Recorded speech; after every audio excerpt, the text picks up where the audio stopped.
సోదరులారా, ఇది రబీవుల్ అవ్వల్ నెల.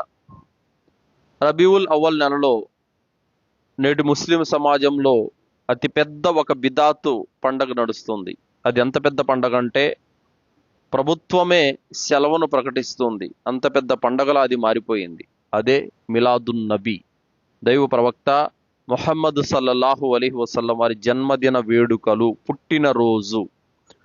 సోదరులారా, అబూదావుద్ 1134వ హదీసులో దైవ ప్రవక్త ముహమ్మద్ సల్లల్లాహు అలైహి వసల్లం వారు తెలియజేస్తున్నారు, ఇస్లాంకు ఉన్నది రెండే పండుగలు. ఒకటి ఈదుల్ అజ్హా, బక్రీద్ పండగ. రెండు ఈదుల్ ఫిత్ర్, రంజాన్ పండగ. ఈ రెండు పండగలు తప్ప ఇస్లాంలో ఇంకెలాంటి పండగలు లేవు. రొట్టెల పండగ లేదు, మిలాదు నబీ పండగ లేదు, పీర్ల పండగ లేదు, మేరాజు నబీ పండగ లేదు. ఏ రకమైనటువంటి పండుగలు కూడా ఇస్లాంలో లేవు. ఉన్నది రెండు పండుగలు, అది రంజాన్, బక్రీద్. అయితే సోదరులారా, ధర్మ జ్ఞానం లేని కారణం చేత చాలా మంది ముస్లిములు ఈ పండుగను నిర్వహిస్తూ ఉంటారు. ప్రవక్త ముహమ్మద్ సల్లల్లాహు అలైహి వసల్లం వారు ఒక మాట చెప్పారు, మీ పూర్వీకులు ఏ అడుగు జాడల్లో అయితే నడుస్తారో మీరు కూడా అదే అడుగు జాడల్లో నడుస్తారు. ఒకవేళ వాళ్ళు ఉడుము కన్నంలోకి దూరినా కూడా మీరు కూడా ఉడుము కన్నంలోకి దూరుతారు అని చెప్పడం జరిగిందనమాట. ఆ విధంగా పూర్వీకులు అంటే యూదులు, క్రైస్తవులు, వాళ్ళ అడుగు జాడల్లోనే నేడు ముస్లిములు కూడా నడుస్తున్నారన్నటువంటి విషయంలో ఏమాత్రం ఆశ్చర్యం లేదు. ఎందుకంటే యేసుక్రీస్తు డిసెంబర్ 25వ తేదీన పుట్టినట్టు బైబిల్లో కానీ చరిత్రలో కానీ ఎక్కడ కూడా ఎలాంటి ఆధారం లేనే లేదు అసలు. అయినప్పటికీ కూడా క్రైస్తవులు డిసెంబర్ 25వ తేదీన యేసుక్రీస్తు పుట్టినరోజును జరుపుతున్నారు. ఆధారం లేదు, నిరాధారమైనటువంటి దాన్ని వాళ్ళు పండగ దినంగా చేసుకున్నారు. అదే విధంగా ఏ విధంగానైతే మరియం కుమారుడైనటువంటి యేసు పుట్టిన రోజును వాళ్ళు పండగ దినంగా చేసుకున్నారు, అదే విధంగా ధర్మ జ్ఞానం లేనటువంటి ముస్లిములు రబీవుల్ అవ్వల్ 12వ తేదీని ప్రవక్త ముహమ్మద్ సల్లల్లాహు అలైహి వసల్లం వారి యొక్క పుట్టిన రోజును పండగ దినంగా చేసుకున్నారు. అయితే రబీవుల్ అవ్వల్ 12వ తేదీన ప్రవక్త సల్లల్లాహు అలైహి వసల్లం వారు పుట్టారన్న ఒక రివాయత ఉంది. రబీవుల్ 9వ తేదీన ప్రవక్త గారు పుట్టారన్న మరొక రివాయత ఉంది. అయితే ఒకవేళ రబీవుల్ అవ్వల్ 12వ తేదీనే ప్రవక్త గారు పుట్టారు అని అనుకుందాం, అయినప్పటికీ కూడా ఆయన పుట్టిన రోజును జరిపే అనుమతి ఇస్లాంలో లేదు. ప్రవక్త పుట్టిన రోజునే కాదు, మీ యొక్క పిల్లలు పుట్టిన రోజును కూడా ఇస్లాంలో చేసుకునే అనుమతి లేదు. చాలా మంది బర్త్డే అని చెప్పి చేస్తూ ఉంటారు, పుట్టిన రోజులు జరుపుతూ ఉంటారు. ఆ రోజు కేకులు కట్ చేస్తూ ఉంటారు, పిల్లవాడికి కొత్త బట్టలు ధరింపజేస్తారు, ఇంటిల్లిపాది వంటకాలు చేసుకొని వండుకొని తింటా ఉంటారు. కానీ పుట్టిన రోజులు జరపటం అనేది ఇస్లాంలో లేదు. కానీ ధర్మ జ్ఞానం లేనటువంటి ముస్లిములు పిల్లలకు పుట్టిన రోజులు చేస్తూ ఉంటారు. ఇది ఒక స్పష్టమైనటువంటి బిదాతు కార్యము. అలాగే మిలాదు నబీ పండుగ అనేది కూడా ఒక బిదాతు కార్యము అవుతుంది. ఎందుకనంటే ప్రవక్త ముహమ్మద్ సల్లల్లాహు అలైహి వసల్లం వారు రంజాను పండుగను చేసుకున్నారు, మిలాదు నబీ పండుగను చెయ్యలేదు. ఒకవేళ ఈ మిలాదు నబీ పండుగ అనేది గనక ఇస్లాం ధర్మంలో ఉండి ఉంటే అల్లాహ్ సుబ్హానహు తఆలా ఖురాన్ గ్రంథంలో తప్పనిసరిగా దాని గురించి చెప్పి ఉండేవాడు. ఒకవేళ మిలాదు నబీ పండుగ గనక ఇస్లాంలో ఉండి ఉంటే ప్రవక్త ముహమ్మద్ సల్లల్లాహు అలైహి వసల్లం వారు దాని గురించి చెప్పి ఉండేవారు. మరి అల్లాహ్ సుబ్హానహు తఆలా రంజాన్ గురించి చెప్పారు, రంజాన్ యొక్క ఔన్నత్యం గురించి చెప్పారు, రంజాన్లో రోజాలు పెట్టాలని చెప్పారు, ఆ రోజాలు ఏ కారణం చేత భంగమైతాయో కూడా చెప్పారు, రోజాలు ప్రయాణంలో ఉన్నప్పుడు ఏ విధంగా వాటిని తిరిగి మళ్ళీ పూర్తి చేయాలో చెప్పారు, రంజాన్ ఆరంభం ఎలాగో రంజాన్ ఎండింగ్ ఎలా మొత్తం అల్లాహ్ సుబ్హానహు తఆలా ఖురాన్ గ్రంథంలో చెప్పాడు. అల్హమ్దులిల్లా. అలాగే బక్రీద్ గురించి కూడా అల్లాహ్ సుబ్హానహు తఆలా ఖురాన్ లో చెప్పాడు. ఇబ్రాహీం అలైహిస్సలాం వారు, ఇస్మాయిల్ అలైహిస్సలాం వారి యొక్క త్యాగాన్ని గుర్తు చేసి అల్లాహ్ సుబ్హానహు తఆలా బక్రీద్ వృత్తాంతాన్ని మొత్తం సూరే సాఫాతులో చెప్పాడు అల్లాహ్ సుబ్హానహు తఆలా. మరి రంజాన్ గురించి చెప్పిన ఆ అల్లాహ్, రంజాన్ ఔన్నత్యం గురించి చెప్పినటువంటి ఆ అల్లాహ్, బక్రీద్ గురించి చెప్పినటువంటి ఆ అల్లాహ్, బక్రీద్ ఔన్నత్యం గురించి చెప్పినటువంటి ఆ అల్లాహ్ మిలాదు నబీ గురించి చెప్పడం మర్చిపోయాడా? ఆలోచించండి. మరి ప్రవక్త ముహమ్మద్ సల్లల్లాహు అలైహి వసల్లం వారు రంజాన్ నెలను జరుపుకున్నారు, రంజాన్ నెలలో రోజాలు పెట్టారు, రంజాన్ నెలలో తరావీహ్ నమాజులు చేశారు, రంజాన్ నెలను ఒక పండుగ యొక్క నెలగా భావించారు. రంజాన్ అయిపోయిన తర్వాత పండుగ పర్వ దినంగా చేసుకున్నారు, పండుగ నమాజు కూడా చేశారు, జరుపుకోమని మనకు కూడా ఆదేశించారు. ఎలా జరుపుకోవాలో దాని విధానాన్ని, దాని తరీకాను కూడా నేర్పించారు. మరి అలాగే బక్రీద్ అంటే ఏందో, దాని యొక్క ఔన్నత్యం ఏందో, బక్రీద్కు మనం ఏం చేయాలో, కుర్బానీ ఎలా ఇవ్వాలో, కుర్బానీ జంతువు ఎలా ఉండాలో, పండగ నమాజు ఎలా చేయాలో, బక్రీద్ యొక్క తరీకా కూడా మనకు ప్రవక్త సల్లల్లాహు అలైహి వసల్లం వారు నేర్పారు. మరి మిలాదున్ నబీ పండగ ఉంటే ప్రవక్త సల్లల్లాహు అలైహి వసల్లం వారు ఎందుకు చెప్పలేదు? మరి దాని తరీకా ఎందుకు నేర్పలేదు? అంటే ప్రవక్త మిలాదున్ నబీ పండగ చేసుకోవడం మర్చిపోయారా, లేకపోతే ఆ పండగ గురించి చెప్పడం మర్చిపోయారా? ఆలోచించండి. ప్రవక్త సల్లల్లాహు అలైహి వసల్లం వారు మిలాదున్ నబీ గురించి చెప్పలేదు. అల్లాహ్ సుబ్హానహు వ తఆలా మిలాదున్ నబీ గురించి ఖురాన్లో ఎక్కడ కూడా చెప్పలేదు. అంటే కారణం ఏమని? అది మన పండుగ కాదు, దాన్ని చేసుకోవాల్సిన అవసరం కూడా లేదు. సోదరులారా, ఇక్కడ ఒక విషయం మనం బాగా అర్థం చేసుకోవాలి. ఏ విధంగానైతే మరియము కుమారుడైనటువంటి యేసు పుట్టిన రోజును జరుపుతున్నారు, అదే విధంగా ప్రవక్త సల్లల్లాహు అలైహి వసల్లం వారి పుట్టిన రోజును కూడా ధర్మ జ్ఞానం లేని ముస్లింలు జరుపుకుంటున్నారు. యేసుక్రీస్తు పుట్టిన రోజున డిసెంబర్ 25వ తేదీన చర్చిలకు లైట్లు తగిలించి నానా హంగామా చేస్తున్నారు. వీళ్ళు కూడా దర్గాలకు లైట్లు తగిలించి ప్రవక్త పుట్టిన రోజు అని చెప్పి అధర్మ కార్యాలు చేస్తున్నారు. సేమ్ యాజ్ ఇట్ ఈజ్ వాళ్ళు ఎలా చేస్తున్నారు, వీళ్ళు కూడా అలాగే చేస్తున్నారు. ఈ యొక్క మిలాదున్ నబీ పండుగ చేసే ముస్లింలు వీళ్ళు ఖురాన్ హదీసును అనుసరించడం లేదు, క్రైస్తవులను అనుసరిస్తున్నారు. వాళ్ళు ఏ విధంగా తమ ప్రవక్త పుట్టినరోజును జరుపుకుంటున్నారో ఆ విధంగా వీళ్ళు కూడా తమ ప్రవక్త పుట్టినరోజును జరుపుకుంటున్నారు. వాస్తవానికి ఖురాన్ హదీసు గ్రంథాల్లో ఎక్కడ కూడా మిలాదున్ నబీ ప్రస్తావన కూడా లేదు. తర్వాత సోదరులారా, ఈ ప్రపంచంలోనే శాంతియుతమైనటువంటి పవిత్ర పుణ్యక్షేత్రం మక్కా, అల్హమ్దులిల్లా ఖురాను దిగినటువంటి ప్రదేశం, ప్రవక్త ముహమ్మద్ సల్లల్లాహు అలైహి వసల్లం వారు పుట్టిన పవిత్రమైనటువంటి నేల, ఈ ప్రపంచంలోని సర్వ మానవులకు మొట్టమొదటి ఆరాధనాలయం. అక్కడే ప్రవక్త ముహమ్మద్ సల్లల్లాహు అలైహి వసల్లం వారి జన్మదిన వేడుకలు జరిపే ఒక్క ముస్లిం కూడా లేడు.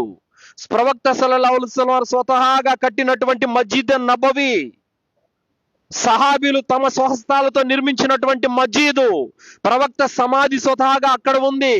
వేల మంది సహాబీల సమాధులు అక్కడ ఉన్నాయి. ఏ ఒక్క ముస్లిం కూడా మిలాదున్ నబీ అక్కడ చెయ్యడు. కారణం, వాళ్ళకి ధర్మ జ్ఞానం ఉంది, వాళ్ళ ఖురాన్ తెలుసు, ఖురాన్ జ్ఞానం తెలుసు, వారికి హదీసులు తెలుసు, హదీసుల జ్ఞానం తెలుసు, అందుకే వాళ్ళు చెయ్యరు.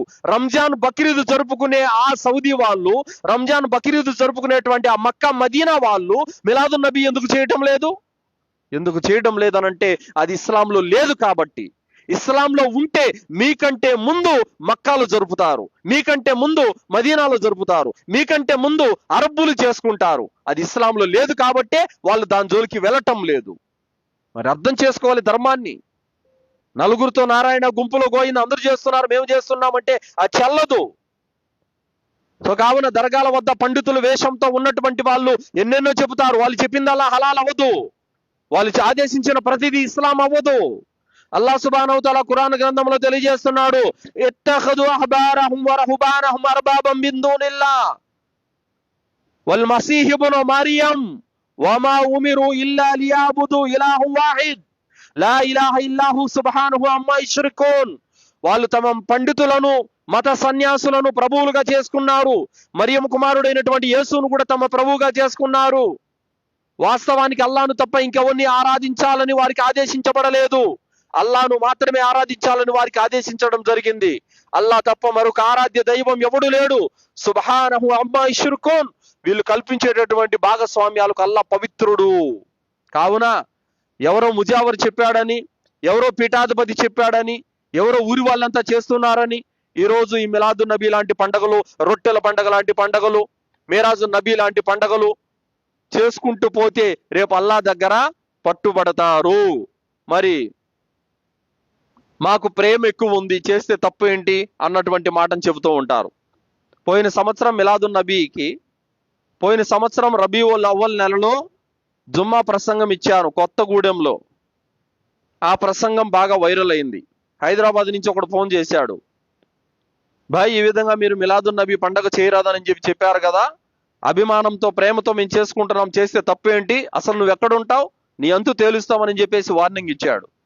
నేను వండుకొని అన్నాను, ఓ నా ప్రియమైన సోదరా, నా అంతు నువ్వు తేల్చాల్సిన అవసరం లేదు, నీ అంతు నేను తేల్చాల్సిన అవసరం లేదు. దైవ ప్రవక్త ముహమ్మద్ సల్లల్లాహు అలైహి వసల్లం వారి పుట్టినరోజును జరుపుకోవాలని ఖురాన్లో 114 సూరాల్లో ఏ ఆయతలో ఉందో ఒకరంతా చెప్పునైనా నేను కూడా చేసుకుంటానని చెప్పాను. కుతుబే సిత్తా హదీసు గ్రంథాల్లో ఎక్కడుందో ఒక్క మాట ఆధారం చూపించు. మిలాదున్ నబీ ప్రవక్త గారు చేసినట్టు కానీ, సహాబీలు చేసినట్టు కానీ, తాబయీన్లు చేసినట్టు కానీ, తాబయీన్లు చేసినట్టు కానీ ఒక్క చిన్న ఆధారం ఉంటే చూపు నాయనా, నేను కూడా నీతో పాటు చేస్తాను. అప్పుడు నా అంతు నువ్వు తేల్చవద్దు, నీ అంతు నేను తేల్చవద్దు, అల్హమ్దులిల్లాహ్ ఇద్దరం కలిసి చేసుకున్నామని చెప్పాను.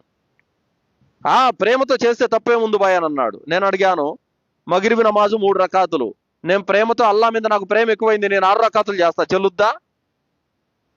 అల్లా మీద ప్రేమతో నేను ఈషా నమాజ్ 8 రకాతులు చేస్తా, చెల్లుద్దా? ఇస్లాంలో ఉన్నది 2 పండగలు, నాకు ప్రేమ ఎక్కువైపోయింది ఇంక 2 ఎగేసుకుంటానంటే అది చెల్లదు. అల్లా యాటి వరకు హద్దులు పెట్టాడో అదే ఇస్లాం. ప్రవక్త ముహమ్మద్ సల్లల్లాహు అలైహి వసల్లం ఏ మట్టుకు నేర్పారో అదే ఇస్లాం. నాకు ప్రేమ ఎక్కువైపోయింది, నేను 14 పండుగలు చేసుకుంటానంటే ఎలా అవుద్ది? అవ్వదు. కావున మిలాదున్ నబీ పండుగ అనేది ఒక బిదాత ఆచారము. కుల్లు బిదాతిన్ దొలాల వ కుల్లు దొలాలతిన్ ఫిన్నార్. ప్రతి బిదాతు ఒక మార్గ భ్రష్టత్వము, ప్రతి మార్గ భ్రష్టత్వము నరకానికి దారి తీస్తుంది అని ప్రవక్త ముహమ్మద్ సల్లల్లాహు అలైహి వసల్లం వారు చెప్పి ఉన్నారు. సోదరులారా, మరి ప్రేమ ఎక్కువైపోయిందని అంటున్నారు కదా, ప్రేమ ఎక్కువైపోయిందని అంటున్నారు కదా మీరు. సహాబీల కంటే ప్రేమ మీకు ఎక్కువైపోయిందా? జంగే ఉహద్దులో ముస్లిములు చాలా క్లిష్ట పరిస్థితిలో ఉన్నారు. అవిశ్వాసులు పై చేయిగా మారుతుంది. ప్రవక్త ముహమ్మద్ సల్లల్లాహు అలైహి వసల్లం వారిని కొట్టాలని ప్రయత్నం చేస్తున్నారు, హత్య చేయాలని ప్రయత్నం చేస్తున్నారు. ఆయన క్రింద పడిపోయి పండు ఊడిపోయింది, పండు విరిగిపోయింది, పెదవి సైతం ముఖమంతా చాలా రక్తసిక్తమైపోయింది. అటువంటి సమయంలో ప్రవక్త ముహమ్మద్ సల్లల్లాహు అలైహి వసల్లం వారు ఫోకస్ పెట్టారు. ప్రవక్త ముహమ్మద్ సల్లల్లాహు అలైహి వసల్లం వారి మీద ఫోకస్ పెట్టారు. అవిశ్వాసులు బాణాలు సంధిస్తున్నారు. అటువంటి సమయంలో అబూ తల్హా అన్సారీ రదియల్లాహు అన్హు వారు నిలబడ్డారు. ఎలా నిలబడ్డారో తెలుసా? శరీరాన్ని డాలుగా మార్చేశారు. ప్రవక్తను తన వెనకాలకు తిప్పుకున్నారు. అల్లా యొక్క ప్రవక్త, ఏం జరిగినా సరే మీరు మాత్రం ముందుకు రావద్దు. ప్రాణం పోయే పరిస్థితి వస్తే అది నా ప్రాణం అవ్వాలి తప్ప మీ ప్రాణానికి ఏమాత్రం ముప్పు వాటిల్లేనని చెప్పేసి అడ్డం నిలబడ్డారు అబూ తల్హా రదియల్లాహు అన్హు వారు. డాలు పట్టుకున్నారు. ఒకవైపు బాణాలు సంధిస్తున్నారు. వచ్చే ప్రతి బాణాన్ని ఖడ్గంతో తిప్పి కొడుతున్నారు. ప్రవక్త సల్లల్లాహు అలైహి వసల్లం వారు విశ్వాసులకు అన్నారు, మీ వద్ద ఉన్నటువంటి బాణాలన్నీ కూడా అబూ తల్హాకే ఇవ్వండి అని చెప్పారు. అంత హోరాహోరీగా అబూ తల్హా రదియల్లాహు అన్హు వారు పోరాడుతున్నారు. శరీరంలో 1 కాదు 2 కాదు 10 సంఖ్యలో బాణాలు గుచ్చుకున్నాయి. అయినా కూడా ప్రవక్త ముహమ్మద్ సల్లల్లాహు అలైహి వసల్లం వారి యొక్క దేహానికి అడ్డంగా నిలబడి ప్రాణాలు పోసి నిలువున నిలబడిపోయారు. కట్టినటువంటి గోడలాగా నిలబడిపోయారు అబూ తల్హా రదియల్లాహు అన్హు వారు. అల్హమ్దులిల్లాహ్. ప్రవక్త సల్లల్లాహు అలైహి వసల్లం వారు ఏం జరుగుతుందో చూద్దామని తల పైకి ఎత్తితే, ప్రవక్త మీరు తల పైకి ఎత్తద్దు, కూర్చోండి మీరు అని చెప్పేసి అబూ తల్హా రదియల్లాహు అన్హు వారు అన్నారు. ఆ విధంగా తన ప్రాణాన్ని అడ్డేసి మరి ప్రవక్త ముహమ్మద్ సల్లల్లాహు అలైహి వసల్లం వారికి ప్రాణానికి ముప్పు కలగకుండా కాపాడినటువంటి వ్యక్తి అబూ తల్హా రదియల్లాహు అన్హు వారు. అలాగే మరొక సహాబీ తల్హా బిన్ ఉబైదుల్లా వచ్చేటటువంటి బాణాలకు చెయ్యిలా అడ్డుపెట్టాడు. ఎలా తగులుతున్నాయంటే వారు వేస్తున్నటువంటి ప్రతి బాణము చెయ్యికి తగులుతుంది. ప్రవక్త వెనక నిల్చొని ఉన్నారు. ఒక సహాబీ అనస్ బిన్ మాలిక్ అంటున్నారు, తల్హా బిన్ ఉబైదుల్లా చేతికి పక్షవాతకి ఏమైనా వచ్చిందా అని అనుకున్నాం మేము. అంత భయంకరంగా గాయాలు రక్తసిక్తమై కండరాలు ఊడిపడుతున్నా కూడా చెయ్యి మాత్రం దించలేదు. ఆయన ప్రవక్తను కాపాడాడు అని చెప్పడం జరిగింది. వాళ్ళ కంటే ఎక్కువ మీరు ప్రవక్తను ప్రేమించారా? మరి అంతగా తన ప్రాణానికి ప్రాణం అడ్డు వేసినట్టు కాపాడినటువంటి అలాంటి అబూ తల్హా ఏనాడైనా ఈ యొక్క మిలాదున్ నబీ పండుగ చేశారా? ప్రవక్త పుట్టినరోజు జరుపుకున్నారా? మరి తల్హా బిన్ ఉబైదుల్లా అంతగా ప్రవక్త ప్రాణానికి అడ్డు వేసి ప్రాణాన్ని కాపాడారు. మరి అలాంటి తల్హా బిన్ ఉబైదుల్లా ఏనాడైనా మిలాదున్ నబీ పండుగ చేసుకున్నారా? మరి అలాగే సహాబీలు అన్నారు, అల్లా యొక్క ప్రవక్త మీరు ఏ ఆదేశం ఇచ్చినా కూడా మేము దానికి పాటిస్తాము, శిరస వహిస్తాము. మీరు మాకు ఆదేశించడంలో చెప్పడంలో ఏ మాత్రం మీరు తటపటాయించవద్దు, ఏ మాత్రం సందేహం మీరు కలిగించవద్దు. మేము మూసా జాతి లాంటి అనుసరులం కాదు. వాళ్ళు మూసా అలైహిస్సలాం వారిని చాలా ఏడిపించారు. మేము అలాంటి వాళ్ళం కాదు. మీరు మమ్మల్ని నడి సముద్రంలో దూకమన్నా కూడా మేము ఒక్క క్షణం కూడా ఆలోచించకుండా దూకుతాము. మీ మాట పట్ల మాకు ఆ విధమైనటువంటి విధేయత ఉంది ప్రవక్త అని పలికారు సహాబీలు తమ ధనాన్నంతా ఊడ్చిపెట్టి అల్లా మార్గంలో ఖర్చు పెట్టారు. తమ ప్రాణాలను సైతం అల్లా మార్గంలో దారపోశారు. అల్హమ్దులిల్లా. అంతగా ప్రవక్తను ప్రేమించారు. అల్హమ్దులిల్లా.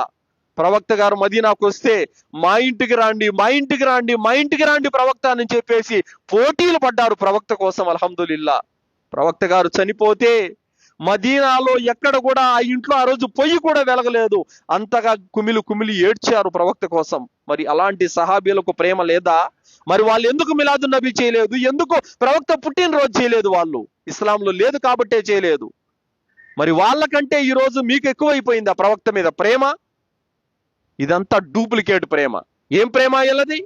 ప్రేమ అంటే ఎలా ఉండాలి? అల్లాహ్ తాలా ఖురాన్లో చెప్తున్నాడు, ఖుల్ ఇన్ కుంతుమ్ తుహిబ్బూనల్లాహ్ ఫత్తబిఊని యుహిబ్బుకుముల్లాహ్ వయగ్ఫిర్ లకుమ్ దునూబకుమ్ వల్లాహు గఫూరుర్ రహీం. మీకు నిజంగా అల్లాహ్ పట్ల ప్రేమ అనేది ఉంటే గనక ఫత్తబిఊని, ఈ ప్రవక్తను మీరు అనుసరించండి. యహ్బిబుకుమ్, అల్లాహ్ సుబ్హానహు వ తఆలా అంటున్నాడు, అప్పుడు అల్లాహ్ మిమ్మల్ని ప్రేమిస్తాడు. వయగ్ఫిర్ లకుమ్, మీ పాపాలను క్షమిస్తాడు.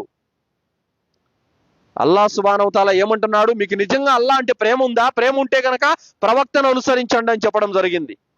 కావున సోదరులారా, మిలాదున్ నబీ పండుగ అనేది ఇస్లాం పండుగ కాదు. దీన్ని మిలాదున్ నబీ పండుగను జరపమని అల్లాహ్ ఖురాన్లో చెప్పలేదు, ప్రవక్త గారు చెప్పలేదు, సహాబీలు చేయలేదు, తాబీయులు చేయలేదు, తాబేయిన్లు కూడా చేయలేదు. ఇస్లాం ధర్మ జ్ఞానం ఉన్న ఏ పండితుడు కూడా చేయడు. ఖురాన్ హదీసు పరిజ్ఞానం లేకుండా గుడ్డి అనుసరణ తఖ్లీద్ చేస్తారు చూశారు. ఆ ధర్మ జ్ఞానం లేని ముస్లిములు మాత్రమే ఈ పండుగను జరుపుకుంటా ఉంటారు. ఈ పండుగ కోసం ఎవరైనా ఖర్చు పెట్టినట్లయితే అతను పాపం కోసం ఖర్చు పెట్టాడని గుర్తుపెట్టుకోవాలి. ఈ పండుగలో ఎవరైతే పాల్గొంటున్నారో వాళ్ళు ఒక పాప కార్యంలో పాల్గొన్నారని గుర్తుపెట్టుకోవాలి. ఈ పండుగ కోసం ఎవరైతే శ్రమించారో, కృషి చేశారో, అలాంటి వారు ఒక పాప కార్యం కోసం కృషి చేశారని గుర్తుపెట్టుకోవాలి. అలాంటి వారు ఒక బిదాతు పండుగను ప్రోత్సహిస్తున్నారన్న విషయం గుర్తుపెట్టుకోవాలి. అలాంటి వారు ప్రవక్త నేర్పనటువంటి ఒక అపమార్గానికి సపోర్ట్ చేశారని గుర్తుపెట్టుకోవాలి. కాబట్టి సోదరులారా, ఈ మిలాదున్ నబీ పండగ, రొట్టెల పండగలు, మేరాజున్ నబీ పండగలు, ఇంకా రజబ్ కుండే పండగలు, ఏవేవో పండగలన్నీ ఉన్నాయి, బిదాతు పండగలు, ఇవన్నీ కూడా ముస్లిములు జరుపుకోరాదు. ఇలాంటి వాటి జోలికి వెళ్ళరాదు సోదరులారా. ఎందుకంటే అల్లాహ్ సుబ్హానహు వ తఆలా ఖురాన్ గ్రంథంలో తెలియజేశారు, వమన్ యబ్తగి గైరల్ ఇస్లామ దీన ఫలన్ యుక్బల మిన్హు వహువ ఫిల్ ఆఖిరతి మినల్ ఖాసిరీన్. ఇస్లాం కాకుండా మరో ధర్మాన్ని ఆచరించి తీసుకొని వస్తే అలాంటి వ్యక్తి పరలోకంలో ఘోరంగా నష్టపోతాడు అని అల్లాహ్ సుబ్హానహు వ తఆలా చెప్పారు. మన్ అహదస ఫీ అమ్రినా హాదా మా లైస మిన్హు ఫహువ రద్దున్. మేము ఆదేశించినటువంటి దాన్ని ఎవడైనా చేసి తీసుకొని వస్తే అతని యొక్క కార్యాన్ని మేము రద్దు చేస్తామని ప్రవక్త సల్లల్లాహు అలైహి వసల్లం వారు చెప్పారు. కావున సోదరులారా, మిలాదున్ నబీ పండుగ ఈరోజు విజయవాడ, వైజాగ్, హైదరాబాదు, గుంటూరు లాంటి పెద్ద పెద్ద మహానగరాలలో రోడ్లను సైతం క్లోజ్ చేసి నిర్వహిస్తూ ఉంటారు. కవ్వాలీలు, నాత్తులు ఎవరెవరినో చెన్నై నుండి, ముంబై నుండి, ఢిల్లీ నుండి, బెంగళూరు నుండి పిలిపిస్తారు. వాళ్ళకి పరదా ఉండదు, ఏముండదు, ఆడ మగ తేడా లేదు. డప్పులు కొడుతూ, ఆ డప్పులకు గజ్జలు ఉంటాయి, గజ్జల సౌండ్ వస్తూ ఉంటుంది. అలాంటి డప్పులు కొట్టుకుంటూ, నాతులు పాడుతూ ప్రజల ముందర ప్రదర్శనలు చేస్తూ ఉంటారు. ఇదంతా ఓ శైతాను కార్యం. అలాగే సోదరులారా, వాళ్ళు ఆ యొక్క నాతులలోను, ఆ కవ్వాలీల్లోను ప్రవక్త ముహమ్మద్ సల్లల్లాహు అలైహి వసల్లం వారిని హద్దులు మీరు పొగుడుతూ ఉంటారు. ఆయన నూరుతో పుట్టించబడ్డారని, ఆయన అల్లాహకు స్నేహితుడని చెప్పేసి, అల్లాహకు స్నేహితుడే, ప్రతి ఔలియా అల్లాహకు స్నేహితుడే, అల్హమ్దులిల్లా. మరి ఆయన కోసమే ఈ సృష్టి అంతా సృష్టించబడింది. ఆయన లేకపోతే సృష్టి సృష్టించబడదని, ఆయనకు రేపు ఏం జరుగుతుందో మొత్తం భవిష్యవాణి తెలుసని, ఇలాంటి హద్దులు మీరిపోయినటువంటి మాటలన్నీ కూడా వీళ్ళు మాట్లాడుతూ ఉంటారు సోదరులారా. మరియు దర్గాలకన్నిటికీ పెయింటింగ్ వేస్తూ ఉంటారు, దర్గాలకన్నిటికీ సీరియల్ సెట్లు తగిలిస్తూ ఉంటారు. నాకు అర్థం కావడం లేదు, ప్రవక్త పుట్టినరోజుకు ఎవరో మస్తాను వలి దర్గాకి పెయింటింగ్ వేయడానికి ఏమైనా సంబంధం ఉందా? ప్రవక్త పుట్టినరోజుకు ఈ దర్గాను అలంకరించడానికి ఏమైనా సంబంధం ఉందా?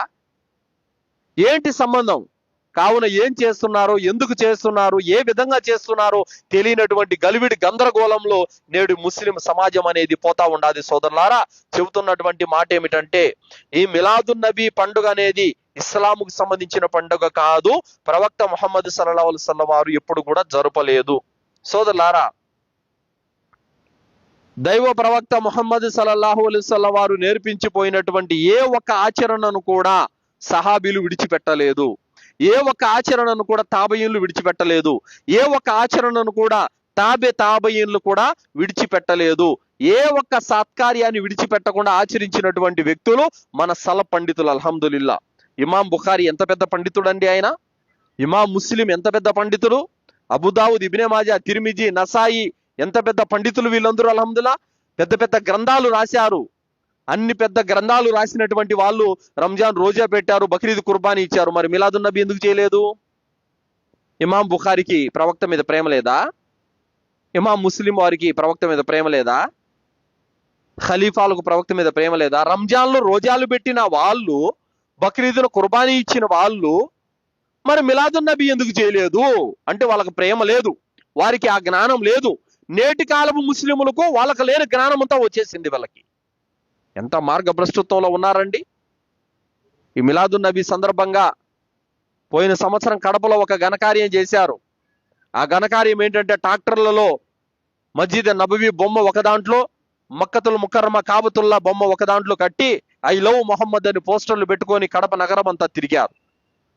ఎంతటి దారుణమైనటువంటి విషయం అంటే సోదరులారా, వాటికి పూలమాలలు దిగేశారు, ట్రాక్టర్ కంతా పూలమాలను అలంకరించారు. పాపం రోడ్డు మీద పోతా పోతా హిందువులు, వాళ్ళకి తెలియదు కదా, వాళ్ళు ఏమనుకుంటున్నారు, కళ్ళు అద్దుకుంటున్నారు దేవుడు అని చెప్పేసి. ఈ షిర్కుకు కారణం ఎవరు? ఈ దౌర్భాగ్యులు కాదా? ఆ మస్జిదుల బొమ్మలను కూడా దేవుళ్ళని కళ్ళొద్దుకునే స్థితికి ప్రజలు వచ్చారంటే కారణం ఎవరు? ఈ దౌర్భాగ్యులే. కావున ధర్మ జ్ఞానం లేని ముస్లింలు ఈరోజు షిర్కుకు దారి తీసేటువంటి పనులు చేస్తా ఉన్నారు. ఇలాంటి వాటిని మనము తప్పనిసరిగా సంస్కరించాలి. ఇలాంటి వాటిని తప్పనిసరిగా మనము చెయ్యి పెట్టి ఆపాలి. ఇలాంటి వాటిని తప్పనిసరిగా మనం తప్పు అని ఎత్తి చూపి బోధించాలి. ఇలాంటి వాటి జోలికి ఖచ్చితంగా మనం పోకుండా మనము అడ్డుకట్ట వేయాలి. మన బంధువులను, మన స్నేహితులను ఇలాంటి అధర్మ కార్యాల జోలికి వెళ్ళనీయకుండా మనము ఆపాలి, అడ్డుకోవాలి, సత్యాన్ని అనేది బోధించాలి. లేదంటే కనుక నిజానికి అబద్ధానికి, సత్యానికి అసత్యానికి ఏ మాత్రం తేడా అనేది కూడా ఉండదు సోదరులారా. మరి అలాగే ఎవరైతే ఈరోజు మిలాదున్ నబీ పండుగ పేరుతో అధర్మ కార్యాలు చేస్తా ఉన్నారో ఇలాంటి వారికి ప్రవక్త ముహమ్మద్ సల్లల్లాహు అలైహి వసల్లం వారు తీర్పు దినం రోజున వ్యతిరేకంగా మారిపోతారు. ఏ విధంగానైతే మరియం కుమారుడైనటువంటి యేసును అల్లాహ్ సుబ్హానహు వ తఆలా తీర్పు దినం రోజున నిలబెట్టడం జరుగుతుందో, వైద్ ఖాలల్లాహు యా ఈసా ఇబ్న మరియం అంత ఖుల్త లిన్నాస్ ఇత్తఖుదూని వ ఉమ్మి ఇలాహిన్ మిన్ దూనిల్లా, ఓ మరియం కుమారుడైనటువంటి యేసు నువ్వు ప్రజలకు చెప్పావా ఏమని? నిన్ను నీ తల్లిని ఆరాధ్య దైవాలుగా చేసుకోమని, అల్లాహ్ను విడిచిపెట్టమని నువ్వు చెప్పావనంటే యేసుక్రీస్తు అంటాడు, కాల మా యకూన అన్ నకూల మా లైస లీ బిహక్, అల్లా ఏ మాట పలకటానికే నాకు భావ్యం కాదు, ఆ మాట నేను పలకలేదు. నువ్వు చెయ్యొద్దన్న పని నేనెందుకు చేస్తాను? నన్ను నా తల్లిని మొక్కమని నేనేనాడు చెప్పలేదు. వాళ్ళు దారి తప్పారు, దానికి నాకు సంబంధం లేదంటాడు. అదే విధంగా ప్రవక్త ముహమ్మద్ సల్లల్లాహు అలైహి వసల్లం వారు కూడా ఈరోజు అధర్మ కార్యాలు చేస్తున్నటువంటి ముస్లిములను తీర్పు దినం రోజున వ్యతిరేకిస్తారు. ఏ విధంగానైతే హౌజే కౌసర్ ఉందో, హౌజే కౌసర్ దగ్గరికి నీరు తాగడానికి వస్తారు చాలా మంది. తీర్పు దినం రోజున అతి భయంకరమైనటువంటి ఎండ, తీర్పు దినం రోజున అతి భయంకరమైనటువంటి ఎండ తాపం ఉంటుంది. అలాంటి సందర్భంలో అల్లాహ్ సుబ్హానహు వ తఆలా అవతరిస్తాడు, యూదుల వద్దకు వస్తాడు. వీళ్ళెవరు, వీళ్ళకేం కావాలని అడుగుతాడు. అల్లాహ్ వీరు యూదులు, వీళ్ళకి దాహంగా ఉంది, నీరు కావాలంట. మరి వీళ్ళు ఎవరిని ఆరాధించారు? నీ కుమారుడైనటువంటి ఉజైని ఆరాధించారు. అల్లా నాకు కుమారుడు, ఆ భార్య లేనప్పుడు కుమారుడు ఎక్కడి నుంచి వచ్చాడు? వీళ్ళు అసత్యం పలుకుతున్నారు, వీళ్ళ నరకానికి పంపండి అని అల్లా అంటాడు. వీళ్ళెవరు? వీళ్ళు క్రైస్తవులు, వీళ్ళకేం కావాలంట? దాహంగా ఉంది, నీరు కావాలంట. మరి వీరెవరిని ఆరాధించారు? నీ కుమారుడైన యేసుని ఆరాధించారు. నాకు కుమారుడా, భార్య లేనప్పుడు కుమారుడు ఎక్కడి నుంచి వచ్చాడు? వీళ్ళు అసత్యం పలుకుతున్నారు, వీళ్ళను కూడా తీసుకెళ్లి నరకంలో వేయండి. మరి అదే విధంగా తీర్పు దినం రోజున ముస్లిములు కూడా ఉంటారు. మీరెవరిని ఆరాధించారు? మా ప్రభువు నువ్వే అల్లా, నిన్నే ఆరాధించాం. అవునా? ఈ మాటే కనుక నిజమైతే కనుక మీరందరూ సజ్దా చేయండి అని అంటాడు అల్లాహ్ సుబ్హానహు వ తఆలా. యౌమ యుక్సఫ్ అన్ సాకిన్ వ యుదౌన ఇలా సుజూద్, మీరందరూ సజ్దా చేయండి అంటాడు అల్లాహ్ సుబ్హానహు వ తఆలా. ఆ రోజు పిక్కను బహిర్గతం చేసి ఎవరైతే అల్లాహ్ను మాత్రమే ఆరాధించారో, అల్లాహ్తో సాటి కల్పించలేదో, ఎవరైతే స్వచ్ఛమైన తౌహీద్ మీద జీవితం గడిపారో అలాంటి వారు సజ్దా చేస్తారు. ఎవరైతే ఈ పండగ, ఆ పండగ, పీర్ల పండగ, రొట్టెల పండగ, దారాలు, తాయెత్తులు, దర్గాలు, సమాధులు, చెట్లు, పుట్లని తిరిగారో వాళ్ళంతా సజ్దా చేయలేరు, వాళ్ళు నరకానికి పోతారు. మరి అదే విధంగా సూర్యుడు నడినెత్తన ఉంటాడు ఆ రోజున. అటువంటి సమయంలో దాహం దాహం దాహం అని అల్లాడుతూ ఉంటారు ప్రజలు. తాము చేసుకున్నటువంటి పాపాల కారణంగా నడుములోతు చెమటలో కొందరు, భుజాల్లోతు చెమటలో కొందరు, తొడల్లోతు చెమటలో కొందరు, మోకాల్లోతు చెమటలో కొందరు ఉంటారు. అలాంటి పరిస్థితుల్లో వేడికి తట్టుకోలేక దాహం దాహం దాహం అని అల్లాడిపోతా ఉంటారు. మరి అటువంటి సమయంలో ప్రవక్త సల్లల్లాహు అలైహి వసల్లం వారు అమృతం లాంటి నీరు త్రాపించడానికి హౌజే కౌసర్ దగ్గర నిలబడి ఉంటారు. వరుసలుగా నిలబడి ఉంటారు ప్రజలందరూ కూడా, వరుసలుగా నిలబడి ఉంటారు ప్రజలందరూ కూడా. ఆ సమయంలో ప్రవక్త సల్లల్లాహు అలైహి వసల్లం వారు తమ స్వహస్తాలతో ఆ నీరును అందిస్తూ ఉంటారు, విశ్వాసులకు త్రాపిస్తూ ఉంటారు. దైవదూతలు ఆ లైన్లో కొందరిని లాగేస్తారు, బయటికి లాగేస్తూ ఉంటారు. ప్రవక్త గారు అంటారు, వాళ్ళని రానివ్వండి, ఎందుకు లాగేస్తున్నారు అనగాని, మీకు తెలియదు ప్రవక్త, మీరు వెళ్ళిపోయిన తర్వాత మీ ధర్మంలో లేని కొత్త కొత్త విషయాలని తీసుకొని వచ్చి చేర్చారు. ఈ దుర్మార్గులు మీ చేతుల మీదుగా నీళ్లు తాగటానికి వీళ్ళకి అర్హత లేదని చెప్పడం జరిగింది. అవునా, అలా అయితే వాళ్ళని లాగి పడేయండి అని చెప్పేసి అంటారు ప్రవక్త గారు. సోదరులారా, బిదాది యొక్క పర్యావసానం గుర్తుపెట్టుకోండి. రేపు ప్రవక్త మిమ్మల్ని తిరస్కరిస్తాడు. తీర్పు దినం రోజున అల్లాహ్ సుబ్హానహు వ తఆలా మిమ్మల్ని నరకానికి పంపుతాడు బిదాతుకు పాల్పడితే. కాబట్టి ఇస్లాంలో ఏముందో అదే చేయాలి. ఇప్పుడు మీరు బ్యాంకుకి వెళ్తారండి, బ్యాంకులో విత్డ్రాలో ఫామ్ ఇస్తాడు, పైన మీ పేరు రాయమంటాడు, ఫోన్ నెంబర్ రాయమంటాడు, బ్యాంక్ అకౌంట్ రాయమంటాడు, అమౌంట్ ఎంతో రాయమంటాడు. అతను ఎక్కడైతే ఫామ్లో ఏమేమి చెప్పాడో అయ్యే రాయాలి. నాకు అవన్నీ సంబంధం లేదు, నాకు నచ్చినట్టు నేను రాస్తానంటే చెల్లుద్దా? అదే చెల్లదు.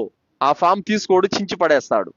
అతను ఏవైతే ఫిలప్ చేయమని ఇచ్చాడో స్టెప్ బై స్టెప్ అలా నీట్గా ఫిలప్ చేస్తేనే అక్కడ ఆ ఫామ్ తీసుకుంటారు, నీ డబ్బు నీకు వస్తుంది. ఇస్లాం కూడా అంతే. అల్లా ఈమాన్ మీద పర్ఫెక్ట్గా ఉండమన్నాడు, 5 పూట్ల నమాజ్ చేయమన్నాడు, రంజాన్లో రోజా పెట్టమన్నాడు, స్తోమత ఉంటే హజ్జు చేయమన్నాడు, స్తోమత ఉంటే జకాత్ ఇమ్మన్నాడు. ఆ మాత్రమే నువ్వు చేయాలి. మరి నువ్వేం చేస్తున్నావు? ఇస్లాంలో ఉన్నది 2 పండుగలు అయితే నువ్వు 3వ పండుగ చేసుకుంటున్నావు, తప్పు. మరి అలాగే మన వద్ద అన్ని పర్ఫెక్ట్గా ఉంటే కనుక పరలోకంలో మనకి ఏ భయం ఉండదు. బైక్ వేసుకొని వెళ్తున్నావు, రోడ్డు మీద ట్రాఫిక్ పోలీస్ ఆఫీసర్ ఆపాడు, లైసెన్స్ చూపి, చీబుక్ చూపి, ఇన్సూరెన్స్ పేపర్లు చూపించు అన్నీ అడుగుతున్నాడు. నీ దగ్గర అన్నీ ఉన్నాయనుకో పర్ఫెక్ట్గా, నువ్వు భయపడతావా ఆయనకి? భయపడవు. భయపడాల్సిన అవసరం కూడా లేదు, ఎందుకంటే అన్నీ రెడీగా ఉన్నాయి. ఏమీ లేవు అనుకో, లైసెన్స్ లేదు, చీబుక్ లేదు, ఇన్సూరెన్స్ లేదు, ఏమీ లేదు, గుండెలు 90లో పోతాయా లేదా? ఎక్కడ కేసు రాస్తాడు, ఎక్కడ బండి లాక్కెళ్ళిపోతాడో, ఎక్కడ ఫైన్ వేస్తాడని భయపడతావా లేదా? సేమ్ ఇంతే. తీర్పు దినం రోజున అల్లాహ్ దగ్గర నీ నమాజు పర్ఫెక్ట్గా ఉంటే, నీ ఈమాన్ పర్ఫెక్ట్గా ఉంటే, నీ నమాజు పర్ఫెక్ట్గా ఉంటే, నీ రోజా పర్ఫెక్ట్గా ఉంటే, నీ యొక్క సదాచరణ కరెక్ట్గా ఉంటే అల్లాహ్ దగ్గర పాస్ మార్కులు, నువ్వు జన్నత్కి వెళ్ళిపోతావు. ఏమీ లేవు అనుకో, ఏ విధంగా నువ్వు పోలీస్ ఆఫీసర్ను చూసి భయపడిపోయావో అదే విధంగా అల్లాహ్ దగ్గర నీ నమాజు లేదు, నీ రోజా లేదు, నీ జిక్ర్ లేదు, నీ సదాచరణ లేదు, నీ సత్కార్యాలు ఏమీ లేవు. ఏం చూసి అల్లాహ్ నీకు స్వర్గం ఇస్తాడు? నీ దగ్గర ఏముందని అల్లాహ్ తాలా నిన్ను నరకం నుండి రక్షిస్తాడు? ఏమైనా ఉండాలి కదా అల్లాహ్ నీకు ఇవ్వాలంటే, ఏమీ లేదు. అదే విధంగా ఏమీ లేకపోతే నీ వద్ద నువ్వు పరలోకంలో నష్టపోతావు.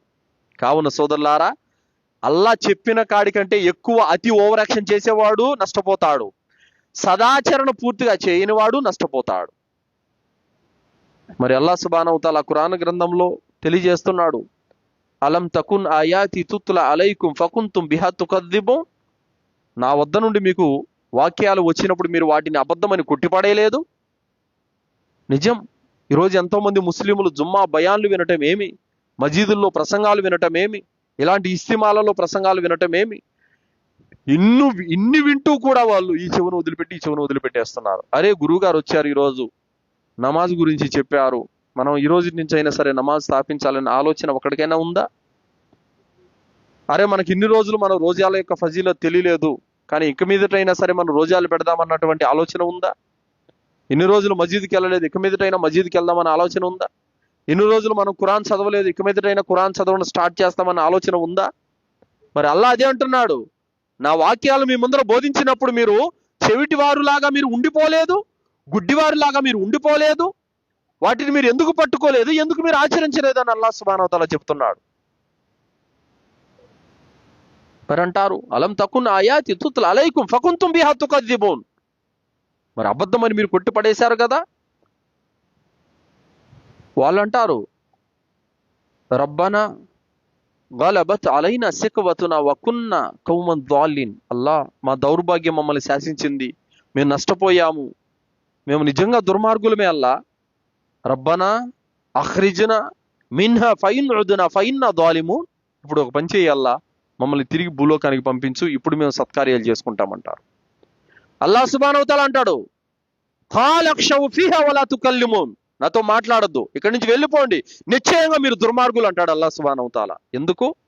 వాక్యాల గురించి చెప్పినప్పుడేమో చేయలేదు, ఇప్పుడు తీరా మన పరలోకాన్ని అంతా కనిపించిన తర్వాత, చూసేసిన తర్వాత ఇప్పుడు మమ్మల్ని భూలోకానికి పంపించాను అంటున్నారు. ఇది అసాధ్యం.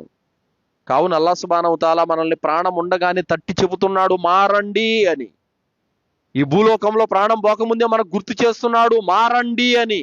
మనం మారాలి, సంస్కరించుకోవాలి, పాపాన్ని విడిచిపెట్టి పుణ్యం వైపునకు రావాలి, దుష్కార్యాలు వదిలిపెట్టి సత్కార్యాల వైపునకు రావాలి, అల్లాహ్ పైన ఈమాన్ పెంచుకోవాలి, ఖురాన్ చదవడం అలవాటు చేసుకోవాలి, నమాజ్ చేయడం అలవాటు చేసుకోవాలి.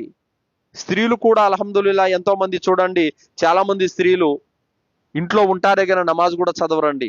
టీవీలకి అతుక్కుపోతూ ఉంటారు, సినిమాలు చూస్తూ ఉంటారు, సీరియల్ చూస్తూ ఉంటారు, టీవీలకు అతుక్కుపోతారు తప్ప నమాజ్ చేయరు. సోదరిమణులారా, నమాజ్ అనేది మీ మీద ఫర్జ్ అయి ఉంది. అల్లాహ్ సుబ్హానహు వ తఆలా మీకు తప్పనిసరి నమాజు చేశాడు. ఏ స్త్రీ అయితే 5 పూట్ల నమాజ్ చదువుతుందో, ఏ స్త్రీ అయితే రంజాన్ రోజాలు పాటిస్తుందో, ఏ స్త్రీ అయితే తన శీలాన్ని కాపాడుకుంటుందో, ఏ స్త్రీ అయితే తన భర్తకు విధేయత చూపుతుందో, అలాంటి స్త్రీ స్వర్గానికి ఉన్న 8 ద్వారాల గుండా జన్నతులు ప్రవేశిస్తుందని ప్రవక్త ముహమ్మద్ సల్లల్లాహు అలైహి వసల్లం వారు చెప్పారు. స్వర్గానికి 8 దర్వాజాలు ఉన్నాయి. 8 దర్వాజాల గుండా తాను కోరిన ద్వారం గుండా స్వర్గంలో ప్రవేశిస్తుంది ఆ స్త్రీ.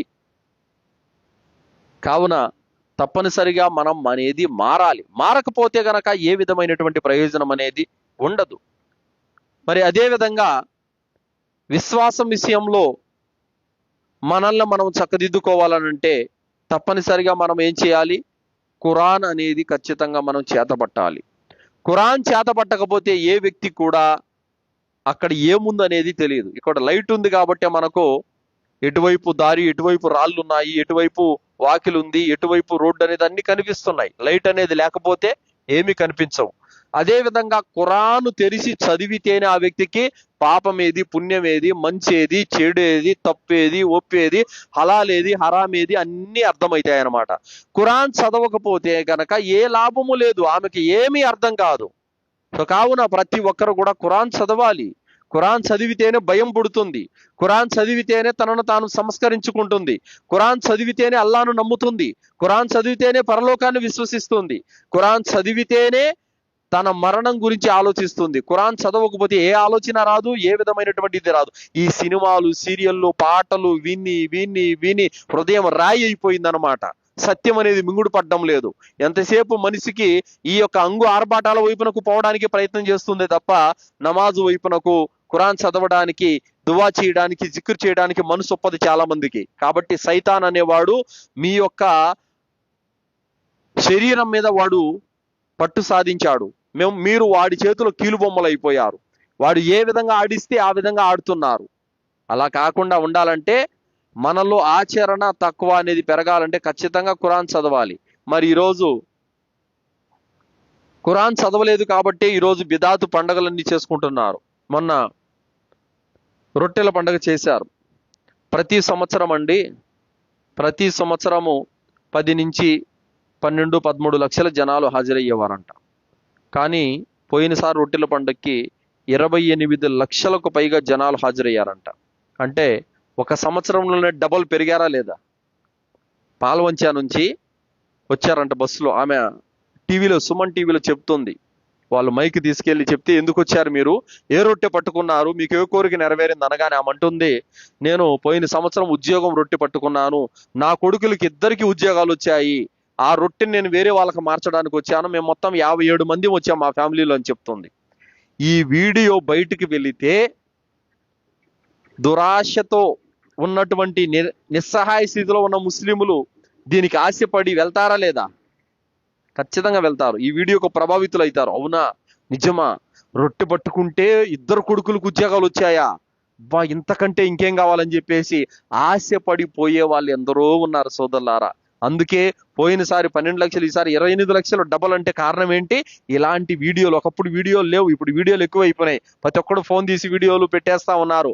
వాటికి ఆశపడిపోయే వాళ్ళు ఎంతో మంది ఉన్నారు. సోదరులారా, అల్లాహ్ సుబ్హానహు వ తఆలా విధిరాతలో రాసినది తప్ప రొట్టె పట్టుకున్నందుకు, రొట్టె మార్చుకున్నందుకు, దర్గాకు పోయినందుకు, సమాధిని మొక్కినందుకు ఎవడి విధిరాత మారదు, ఎవడికి ఏమి జరగదు. సోదరులారా, ఒకవేళ లేదు అల్లా వల్ల ఇది రావటం లేదు, మేము రొట్టె పట్టుకున్నందువల్లే వస్తుందని నమ్మితే వాడు కాఫిర్ అయిపోతాడు. సోదరులారా, అంటే దైవ తిరస్కారి అయిపోతాడు.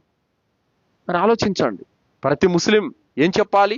హాదా మిన్ ఫద్లి రబ్బి, ఇది అల్లాహ్ తరపు నుండి వచ్చిందని చెప్పాలి తప్ప రొట్టె పట్టుకున్నందుకు వచ్చింది, మేము నెల్లూరుకు పోయినందుకు వచ్చింది, కశ్మూరుకు పోయినందుకు వచ్చింది అని అంటే గనక ఆ వ్యక్తి ఖచ్చితంగా దారి తప్పిన వాడైతాడు. ప్రవక్త సల్లల్లాహు అలైహి వసల్లం వారు ఏమన్నారు? అల్లాహ్ దయ వల్ల వర్షం పడిందని చెప్పండి. అల్లాహ్ దయ వల్ల వర్షం పడిందని చెప్పండి. మీరు ఫలానా దాని వల్ల, ఫలానా నక్షత్రం వల్ల వర్షం పడిందని అంటే గనక మీరు మీ విశ్వాసం పోతుందని ప్రవక్త గారు చెప్పారు. ఆ విధంగా మీకు సంతానం కలిగినా అల్లాహ్ దయ వల్ల పుట్టిందని చెప్పండి. మీకు ఏదైనా ఆదాయం వచ్చినా, లాభాలు వచ్చినా అల్లాహ్ దయ వల్ల వచ్చాయని చెప్పండి. అంతే తప్ప ఫలానా దాని వల్ల, ఫలానా దానికి పోయినందువల్ల, దారం వేసుకున్నందువల్ల, తాయెత్తు వేసుకున్నందువల్ల, దర్గాకు పోయినందువల్ల వచ్చిందని అంటే గనక మీ విశ్వాసం పోయినట్టే. కాబట్టి సోదరులారా, అల్లాహ్ సుబ్హానహు వ తఆలా యొక్క ధర్మాన్ని పవిత్రంగా మనకిచ్చాడు. ఆ ధర్మాన్ని తెలుసుకోవాల్సినటువంటి బాధ్యత మన మీద ఉంది. ఏదైనా సరే ఒక విషయాన్ని మనం తెలుసుకుంటేనే దాన్ని తప్పనిసరిగా మనము తప్పు లేకుండా ఆచరిస్తాము. తెలుసుకోకపోతే గనక దాన్ని తప్పు లేకుండా మనము ఆచరించడం మన వల్ల కాదు. సోదరులారా, అర్థమైందా? ఇప్పుడు ఏదైనా సరే ఒక విషయం మనం స్పష్టంగా చేస్తున్నామంటే దాని గురించి మనకు తెలిసి ఉండాలి. తెలియకపోతే మనం చేయలేము, దాన్ని చెడగొడతాం అన్నమాట. ఇప్పుడు డాక్టర్ దగ్గరికి చెడిపోయిన ఫ్రిడ్జ్ని తీసుకెళ్లి తయారు చేయమంటే చేస్తాడా? చేయడు. అలాగే ఒక పేషెంట్ని తీసుకెళ్లి ఏ మెకానిక్ దగ్గరికి తీసుకెళ్తే చేస్తాడా? చేయలేడు. అలా ఒక ముస్లిం అనేది వంశపార్యపరంగా వచ్చేది కాదు. అమ్మ ముస్లిం, నాయన ముస్లిం, నేను కూడా ముస్లిం అనుకుంటే అది అవ్వదు. ఖచ్చితంగా ఆ వ్యక్తి ఖురాన్ గురించి తెలుసుకోవాలి, హదీసుల గురించి అవగాహన ఉండాలి, ప్రవక్త జీవితాన్ని అధ్యయనం చేయాలి, సహాబీల సీరత్ తెలుసుకోవాలి. అప్పుడు ఆ వ్యక్తి ముస్లింగా ఉండటానికి అర్హుడవుతాడు. అలా కాకుండా నా పేరు ముస్లిం, నేను షేకో, పఠానో, సయ్యిదో, ఖానో, ఏదో భాషానో ఏదో, నేను ముస్లింను, నాకు జన్నత్ అనుకుంటే అలా జన్నత్ రాదు ఎవరికి కూడా. మరి అందుకే సోదరులారా, ఈరోజు నిజంగా చూస్తూ ఉంటే ఎంత బాధాకరమైనటువంటి విషయం అంటే సోదరులారా, ఒక అతను పెద్ద మనిషి ఉన్నాడు అక్కడే నెల్లూరులో, గడ్డం టోపీ పెట్టుకొని జుబ్బా వేసుకొని. ఆ మనిషి అంటా ఉన్నాడు, అన్ని మతాల వాళ్ళు ఇక్కడికి వస్తున్నారు, అందరూ సరి సమానంగా ఉంటున్నారు. అవును, అన్ని మతాలు సమానం అన్నటువంటి మాట ఏదైతే నువ్వు చెప్తా ఉన్నావో, మనుషులందరూ సమానమే, మనం కూడా చెప్తున్నాం ఆ మాట. అల్లానే ఖురాన్లో చెప్తున్నాడు, మానవులందరూ కూడా ఒకే అమ్మ నాన్న సంతానం, అందులో భేదాలు ఏం లేవు. తెల్లవాడికి నల్లవాడిపై కానీ, నల్లవాడికి తెల్లవాడిపై కానీ, అరబ్బుకు అరబ్బేతరునిపై కానీ ఎలాంటి ప్రాధాన్యత, ఎలాంటి ఆధిక్యత లేదు. ఎవడైతే అల్లాహకు భయపడతాడు వాడే గొప్పోడు. నేను ఫలానా వంశంలో పుట్టాను, నేను గొప్పోడు అని ఎక్కడ చెప్పట్లేదు. కానీ ఆ పెద్ద మనిషి ఏమంటా ఉన్నాడంటే, మీరు ఇక్కడికి వచ్చి ఏదైనా కోరిక కోరుకొని రొట్టె పట్టుకుంటే మీ కోరిక 100% నెరవేరుతుంది, నేను పూచి అని అంటున్నాడు దుర్మార్గుడు. అస్తగ్ఫిరుల్లా, ఎంత దౌర్భాగ్యమైన మాట అది. కోరిక తీర్చడం అల్లా చేతిలో ఉంది, నాది పూచి అని అంటే నీ చేతులకు తీసుకున్నావు అధికారాన్ని. అర్థమవుతుందా? ఎంతటి విశ్వాసం చెడిపోయే మాట ఇది. అలాంటి మాటలు పలికేటటువంటి వాళ్ళు ఉన్నారు సోదరులారా. మరి ఎంతో మంది వీడియోలు నేను ఫేస్బుక్ లో చూస్తా ఉన్నాను. ఒక కామెంట్ ఉంది, ఈ దర్గాలో ఉన్నటువంటి స్వామి చాలా పవర్ఫుల్ అండి, ఏ కోరికైనా నెరవేరిపోతుంది అంటుంది. ఇప్పుడు ఈయనేమంటున్నాడు ఆ పెద్ద మనిషి, కోరిక తీర్చేది అల్లానే, వీళ్ళు ఔలియాలు, వీళ్ళు మధ్యలో సిఫార్సుదారులు అంటున్నారు. కానీ అక్కడ ఆమె ఏమంటుంది, ఈ దర్గాలో ఉన్న స్వామి చాలా పవర్ఫుల్ ఉంటుంది. ఇప్పుడు ఆమె అకీదా చెడిపోవడానికి, ఆమె విశ్వాసం తప్పుదారు పడడానికి కారణం ఎవరు? అక్కడ ఉన్న వాళ్ళే కదా. ఆ దర్గాని ఎవరైతే నడిపిస్తున్నారో వాళ్ళే కదా. తీర్పు దినం రోజున వాళ్ళు అల్లా దగ్గర పట్టుబడతారు. కావున సోదరులారా, దర్గా అనేది ఉంటే గనక ప్రవక్తకు ఉండేది ఖచ్చితంగా, మరి అది లేదు. సో కావున ఈ విధంగా ప్రజలు మూఢనమ్మకాల మీద అంచనాల ప్రకారం పోతా ఉన్నారు. కారణం ఏంటంటే ఖురాన్ హదీసు ధర్మ జ్ఞానం లేదు. అందుకోసమే అంచనాల ప్రకారము ఊహలతో గుడ్డిగా పోతా ఉన్నారు. ఇప్పుడు ప్రజల పరిస్థితి ఎలా అయిపోయిందంటే సోదరులారా, ఏది ఏమైనప్పుడు కూడా కోరిక అనేది నెరవేరితే చాలు, కోరికన ఎవరైతే ఏంటి, ఏదైతే ఏంటి అన్నటువంటి ఒక ఆలోచన అనేది ఉంది. ఫర్ ఎగ్జాంపుల్, మొన్న ఒక ఫ్రాంక్ వీడియో, ఒక యూట్యూబర్ ఏం చేశాడంటే, ఫ్లైఓవర్ ఎక్కే రూట్ ఒకటి ఉంది, ఫ్లైఓవర్ పక్కన సైడ్ ఒక రోడ్డు ఉందన్నమాట, సర్వీస్ రోడ్డు ఒకటి ఉంది. అతను ఏం చేశాడంటే సర్వీస్ రోడ్డు మీద కుంకుమ పసుపు చల్లేసి 2 నిమ్మకాయలు, ఒక టెంకాయ, ఒక బొమ్మ ఆడబెట్టేసాడు. వెంట్రుకలు కొన్ని ఆడబెట్టి దూరంగా బి షూట్ చేసుకుంటున్నాడు కెమెరాతో. నిజంగా అండి 15 నిమిషాల వీడియో అది. దాదాపు ఇంచుమించు 70-80కి పైగా జనాలు వచ్చారు. ఒక్కడ కూడా లైన్ దాటలేదండి. ఒక్కడ కూడా దాటలేదు. వచ్చిన 10 కార్లు కూడా 3-4 వచ్చాయి. వచ్చి వెనక్కి తిప్పుకొని వెళ్ళిపోతున్నారు. బైకర్లు వస్తున్నారు, వెనక్కి తిప్పుకొని వెళ్ళిపోతున్నారు. నడిచిపోయే వాళ్ళు వస్తున్నారు, వెనక్కి తిప్పుకొని వెళ్ళిపోతున్నారు. చాలా పెద్ద పెద్ద వాళ్ళ స్టక్ చేసుకొని ఉన్నారు. అయినప్పటికీ కూడా వాళ్ళు భయపడి వెనక్కి ఒక్కడ కూడా లైన్ దాటలేదు. అంటే ఎంతటి విశ్వాసం విషయంలో అజ్ఞానంలో ఉన్నారో చూడండి. ఈ టెంకాయలు, ఈ నిమ్మకాయలు, ఈ మిరపకాయలు ఇవన్నీ మనిషి కీడు కలిగించేట్టుగా ఉంటే ఇంకా విధాతం ఉండేది దేనికి? ప్రతి ముస్లిం ఇలా నమ్మాలి, దేవుడు ఏదైనా ఆదేశిస్తే తప్ప నాకు ఏ కీడు కలగదు, దేవుడు ఏదైనా నాకు మేలు చేస్తే తప్ప ఏ మేలు ఎవరూ కలిగించలేడు అన్నటువంటి ఈమాన్ ఉన్నవాడే ముస్లిం అవుతాడు. ప్రతి నిమ్మకాయకు, ప్రతి టెంకాయకి, ప్రతి మిరపకాయకి భయపడేవాడు ముస్లిం కాడు సోదరులారా. అల్హమ్దులిల్లా. కావున ఇక్కడ మనం తెలుసుకోవాలి, ఈ ఈమాన్ లేనప్పుడు, ఈ విధమైనటువంటి అవగాహన లేనప్పుడు ఏం చేస్తాడు? ప్రతిదానికి భయపడిపోతాడు, ప్రతిదానికి తప్పనిసరిగా భయపడతాడు. ఆధారం లేకుండా ఆచరించే వాళ్ళు ఎక్కువ మంది అయిపోయారు. అలాగే ఓ చోట, ఓ మందిరంలో ఒక సంఘటన జరిగింది. అదేమిటంటే ఏసీ నీళ్లు గారుతున్నాయి. సందులో నుంచి భక్తులంతా వెళ్తున్నారు, ఏసీ నీళ్లు గారుతున్నాయి. ఆ నీళ్లు కారి దారికి అంతా తేమ అడ్డమవుతుందని ఎవరు అక్కడ బకెట్ పెట్టారు. పోతూ పోతూ ఒక్కడు, ఫస్ట్ సీసీటీవీలో రికార్డ్ అయింది, ఒక్కడేం చేశాడంటే ఆ నీళ్లు తీసుకొని తల మీద చల్లుకున్నారు. అతని వెనకాల వచ్చే వాళ్ళు ఇంకా మొత్తం అదే పని చేస్తున్నారు, తల మీద నీళ్లు చల్లుకుంటున్నారు. అంటే దీని గురించి దైవ గ్రంథాల్లో ఏమైనా ఉందా? దీని గురించి దేవుడు ఎక్కడైనా మాకు ఆదేశించాడా? ఇది చేయడం వల్ల మాకేమైనా పుణ్యం ఉందా అనే ఆలోచన అనేది లేదు. అందుకోసమే ఏమిటంటే ఒకరు ఏదో చేశారు, అందరూ చేసుకుంటూ పోతున్నారు. ఇండియాలో నిజంగా మతాలు, మత విధానాలలో అనేకం చోటు చేసుకోవడానికి కారణం ఇదే కారణం, గుడ్డి అనుసరణ, ఆధారం లేకుండా. సో అదే విధంగా మిలాదున్ నబీ ఎందుకు చేస్తున్నారంటే ఎప్పటి నుంచో చేస్తున్నారు ఈ రోజు కొత్తగా వచ్చింది కాదు కదా అని చెప్పేవాళ్ళు కొందరు. తాత ముత్తాతలు చేస్తున్నారు, ఈరోజు మీరు వచ్చి కొత్తగా చెప్తే మారాలా అనేవాళ్ళు కొందరు. ఆలోచించండి, బుద్ధి పెట్టండి. ఇది పండగ అయితే ఖురాన్లో ఎందుకు లేదు? ఇది పండగ అయితే హదీసులో ఎందుకు లేదు? ఇది పండగ అయితే మక్కాలో ఎందుకు చేయడం లేదు? ఇది పండగ అయితే మదీనాలో ఎందుకు చేయడం లేదు? సౌదీ, కువైట్, మస్కట్, ఖత్తర్ లాంటి అరబ్ దేశాలు ఎందుకు జరుపుకోవడం లేదు అని ఆలోచించండి, పదును పెట్టండి. ఆలోచన చేయకుండానే గుడ్డిగా చేసుకుంటా పోతా ఉంటే ఏంటి లాభం సోదరులారా? కావున ఈ విధంగా ఈ మిలాదున్ నబీ పండుగ పేరుతో జరిగేటటువంటి అధర్మ కార్యాలు కూడా చాలా ఉన్నాయి సోదరులారా. అదేమిటంటే నేను చూశాను, ఎమ్మిగనూరు అన్నటువంటి ఒక ప్రాంతంలో ఒక దర్గా వద్ద కొంతమంది ప్రదర్శన చేస్తున్నారు. అవేమిటి? ఇదిగోండి, ఇవి ప్రవక్త గారి చెప్పులు, ఇవి ప్రవక్త గారి ఎంట్రుకలు, ఇవి ప్రవక్త గారి జుబ్బా. అర్థమైందా? చూపిస్తున్నారు. ఇవన్నీ ప్రజలు వాటిని చూసి మాషా అల్లా, సుబ్హాన్ అల్లా అనేవాళ్ళు, కళ్ళొద్దుకునే వాళ్ళు, ముద్దులు పెట్టుకునే వాళ్ళు.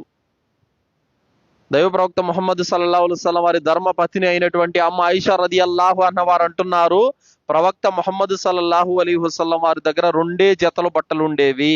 2 జతలు. ఆ 2 జతలు ఒకటి ఉతుక్కుంటే ఆరేస్తే ఒకటి ఒంటి మీద ఉండేది, మళ్ళీ దాన్ని తొడుక్కుంటే ఇది ఉతికి ఆరేసే వాళ్ళము. 2 జతలు తప్ప ప్రవక్త మీద ఎలాంటివి లేవు. ప్రవక్త చనిపోయే నాటికి కూడా 2 జతలు, ప్రవక్తకి ఇంకెక్కువ దుస్తులు లేవు కదా. ఇది సహీ హదీస్. మరి అజ్మీర్లో జుబ్బా ఎట్టొచ్చింది, కశ్మూర్లో జుబ్బా ఎట్టొచ్చింది, ఎమ్మిగనూరులో జుబ్బా ఎట్టొచ్చింది, ఆదోనిలో జుబ్బా ఎట్టొచ్చింది, పాకిస్తాన్లో అయితే మరి టూ మచ్, ప్రతి దర్గాలోనూ ఉంటుంది. మరి అన్ని జుబ్బాలు ఎక్కడి నుంచి వచ్చినాయో ప్రవక్తకు? మరి అట్టయితే అన్ని చెప్పులు ఎక్కడి నుంచి వచ్చినాయి? అన్ని జుబ్బాలు ఎక్కడి నుంచి వచ్చినాయి?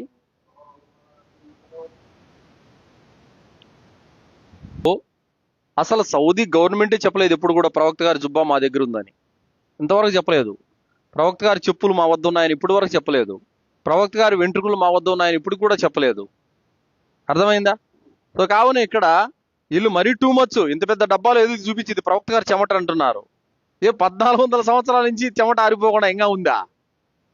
చూడండి, వెర్రి జనాలు, గ్రంథ జ్ఞానం లేకపోతే ప్రతి పిచ్చి పనిని నమ్ముతారు సోదరులారా. ప్రతి పిచ్చి పనిని. ఎలా ఉందంటే ఇది, ఒక పండితులు వారు ఒక ఉదాహరణ ఇచ్చారు. అదేంటంటే ఒక 2 లవర్స్ ఉన్నారనమాట. ఇతను ఏమడిగాడంటే, నీకు గుర్తుగా నాకు ఏదైనా ఎప్పటికీ మర్చిపోకుండా ఉండే విధంగా ఏదైనా ఒక స్పెషల్ గిఫ్ట్ నాకు ఇవ్వనని చెప్పేసి అడిగాడు. ఆమె ఏం చేసిందంటే ఏమీ లేక ఏం లేదని చెప్పేసి ఒక చెప్పు ఉంటే, అందమైనటువంటి చెప్పు ఒకటి ఉంటే తాను వేసుకునేది, ఆ చెప్పు ఒకటి ఇచ్చింది. ఇతనేం చేశాడు, ఆ చెప్పును భద్రపరచుకోవాలని చెప్పేసి ఫ్రేములు కట్టేటువంటి షాప్కి వెళ్ళి వెండి ప్లేట్ వేసి వెనకాల ఆ చెప్పు పెట్టి దాని మీద అద్దం వేసి ఒక ఫ్రేమ్ కట్టించే మంచి డిజైన్ గా జీవితాంతం నాకు గుర్తుగా ఇది నేను పెట్టుకోవాలని చెప్పేసి చెప్పాడు. సరే రేపు ఫలానా టయానికి రండి చేయిస్తానని చెప్పేశాడు. ఆ తర్వాత ఇతను వెళ్ళాడు. మర్నాడు బాగా చేశాడు, రెడీ చేశాడు. ఆ షాపు వాడు ఇస్తూ అడిగాడు, అయ్యా ఈ చెప్పుకు ఎంత భద్రంగా చేసి భక్తితో చేసుకున్నావు కదా, ఈ చెప్పు ఏ పీరు సాహేబ్ది అని అడిగాడు. పీరు సాహేబ్ది కాదు, ఏం కాదు, ఇది నా లవర్దానని చెప్పాడు. నీ లవర్దా? ఓరి దుర్మార్గుడా, అది ఏ పీరు సాబుదో ఏ గొప్ప పుణ్యాత్ముడిదో అని చెప్పేసి మేము అనుకో రాత్రి నుంచి నేను నా భార్య నా బిడ్డలు ముద్దులు పెడుతున్నాం, దండాలు పెట్టుకుంటున్నాం కదరా నాయన దానికేనని చెప్పేసి అన్నారు. అడగాలి కదా, వాడు అడగకుండా చేయడం అది వాడి తప్పు. అర్థమైందా? ఇది ఎవరిది చెప్పు అని ముందు అడగాలి. అడగకుండానే దండాలు పెట్టుకుని ముద్దులు పెట్టేసుకోవడం వాడి తప్పు. అది ముస్లిం సమాజం కూడా నేడు ఇలాగే ఉంది సోదరులారా. నిజంగా చెప్పాలి, ఇది జోక్ అయినా కూడా నిజంగా ఇలాగే ఉంది. మేము ఎందుకు చేస్తున్నాం ఈ కార్యం అన్నటువంటి ఆలోచన లేదు. ఎందుకు చేస్తున్నాం, ఇది ఇస్లాంలో ఉందా లేదా, ఇది మంచిగా చెడు ఏం ఆలోచించట్లేదు. ఏదో అందరూ చేస్తున్నారు, మేము చేసుకుంటా పోతా ఉన్నాం అంతే. నాకు అందుకే ఓసారి ఒక కడప నుంచి ఒక ఫోన్ వచ్చింది. ఆయన మామూలుగా మన వీడియోలు ఫాలో అవుతుంటారు, ఆయన కానిస్టేబుల్. సార్ మీ వీడియోలు నేను చూస్తా ఉన్నాను, కామెంట్లు కూడా చూస్తాను, ముస్లింలే పచ్చిగా తిడతా ఉన్నారు, ఎందుకు సార్ వాళ్ళ జోలికి వెళ్ళడం అని చెప్పేసి అన్నారు. సార్ మీరు చేయాల్సిన డ్యూటీ మేము చేస్తున్నామండి అని చెప్పాను. మా డ్యూటీ మీరు చేస్తున్నారా, ఏం చేస్తున్నారు అన్నాడు. సూర్యగ్రహణం చంద్రగ్రహణం నాడు ఎంతో మంది పసిపిల్లలను బలిస్తున్నారు మూఢనమ్మకాల కోసం, అది ఆపాల్సిన బాధ్యత మీ మీద ఉంది. కానీ మేము ఇలాంటి విషయాలు చెప్పి మేము ఆపుతున్నాం అల్హమ్దులిల్లా. అలాగే తాయెత్తులు దారాలని వాస్తులని జ్యోతిష్యమని ఎంతో మంది మోసపోయి లక్షలకు లక్షలు డబ్బులు పోగొట్టుకొని జీవితాలు నాశనం చేసుకుంటున్నారు. అలాంటి మూఢనమ్మకాలు నమ్మొద్దు అని చెప్పేసి మేము వాళ్ళని చైతన్యవంతులు చేస్తున్నాం. మీరు చేయాల్సిన పని ఇది. అలాగే ప్రజల్లో దైవ భీతిని పుట్టిస్తున్నాం. తల్లిదండ్రుల పట్ల ఉత్తమమైనటువంటి సద్భావనతో మెలగమని చెబుతున్నాం, సేవ చేయమని చెబుతున్నాం. సమాజంలో అందరినీ కలుపుకొని ఉత్తమంగా ఐకమత్యంతో ఉండాలని చెబుతున్నాం. ఇవన్నీ మీరు చేయాల్సిన పనులు, మేము చేస్తున్నాం అని చెప్పగానే నిజమే చెప్పారు, కానీ మన ముస్లింలు సపోర్ట్ చేయడం లేదు కదా అని అన్నారు. చేయరు. ఎందుకు చేయరు అని అంటే కనుక ఇప్పుడు మనం ఏం చేయాలి, ఇస్లాంలో ఏదైతే ఉందో దాంతో మీకు సంబంధం లేదు, మీ ఇష్టం వచ్చినట్టు ఆడుకోండి, పాడుకోండి, తినండి, ఎంజాయ్ చేయండి అంటే అప్పుడు సంతోషం వీళ్ళకి. అర్థమైందా? కానీ ఇది హరాం, ఇది హరాం, ఇది హరాం అంటున్నాం కదా, ఇదే నచ్చట్లేదు వాళ్ళకి. ఒకతను నేను నమాజ్ గురించి వీడియో పెట్టా, ఏం లేదు నమాజ్ గురించి చెప్పడం తప్ప అండి. దాని గురించి కూడా అతను అన్నాడు, మాకు నిద్ర లేచినప్పటి నుంచి పని పాటలు ఉంటాయి, మాకు ఎక్కడవుతుంది, మీకంటే ఏ పని లేదు చేస్తూ ఉంటారు అన్నాడు. అంటే చూడండి ఎలా ఉన్నారో ముస్లింలు. కాబట్టి సోదరులారా చెబుతున్నటువంటి మాట ఏంటంటే, ఒక ముస్లిం అజ్ఞాని కాడు, జ్ఞాని అవుతాడు. మంచేదో చెడుదో గ్రహిస్తాడు. ఏదైనా ఒక విషయం, ఇప్పుడు చూడండి ఒక విషయం, ముస్లిం అనేవాడు ఎలా ఉండాలి, ఎంత ఎంత తెలివిపరుడై ఉండాలో తెలుసా? దీని తారీఖ్ అల్ తబ్రీలో వస్తుందన్నమాట ఈ యొక్క వృత్తాంతము. దీన్ని ఇబ్నే రజబ్ రహమతుల్లాహ్ గారు రాశారు ఈ విషయాన్ని. అదేంటంటే, అబ్దుల్ ఖాదిర్ జిలానీ రహమతుల్లాహ్ గారు ఒక ప్రయాణంలో ఉన్నారు. ప్రయాణంలో ఉంటే చీకటి పడింది. ఓ చోట ఆయన ఆగారు. ఆగిన తర్వాత ఆయన నమాజ్ కోసం అని చెప్పేసి ఆగారు. ఆగితే ఆ టైంలో ఓ మబ్బు తునక ఆయన గొడుగులాగా పట్టిందనమాట. ఆ గొడుగులాగా బట్టి ఆ మబ్బు తునకలోంచి ఒక మాట ఆయన పడింది, అబ్దుల్ ఖాదిర్ నేను నీ ప్రభువుని, ఈ రోజు నుంచి నీ మీద నేను నమాజ్ మాఫ్ చేశాను, ఈ రోజు నుంచి నువ్వు నమాజ్ చేయకపోయినా కూడా పర్వాలేదు అని చెప్పడం జరిగింది. అబ్దుల్ ఖాదిర్ జిలానీ రహమతుల్లాహ్ గారు నమాజ్ అయిపోయిన తర్వాత నోటి నిండా ఉమ్ము కూడా కొట్టుకొని మబ్బు మీద తుఫ్ఫు అని ఊచారు. ఆవుదు బిల్లాహి మినష్ షైతానిర్ రజీమ్ అన్నారు. అబ్దుల్ ఖాదిర్ నేను శైతాన్ అని నీకు ఎలా తెలుసు అని అన్నాడు. నువ్వు ముమ్మాటికి శైతానువే. ప్రవక్త ముహమ్మద్ సల్లల్లాహు అలైహి వసల్లం వారి కంటే గొప్ప పుణ్యాత్ముడు ఎవడూ లేడు. ఆయన ముందు పాపాలు వెనక పాపాలు అన్న క్షమించేశాడు అల్లాహ్ సుబ్హానహు వ తఆలా. మకామే మహమ్మద్ కూడా ఇచ్చేశాడు అల్లాహ్ సుబ్హానహు వ తఆలా ఆయనకి. అంత పెద్ద ప్రవక్తకే నమాజు మాపు లేదు, నేనెవరిని నమాజ్ మాపు కావడానికి? మరి నువ్వు శైతాన్ కాకపోతే ఇంకెవడు అని అన్నాడు. ఇలా ఉండాలి ముస్లిం తెలివంటే. ముస్లిం తెలివంటే ఇలా ఉండాలి.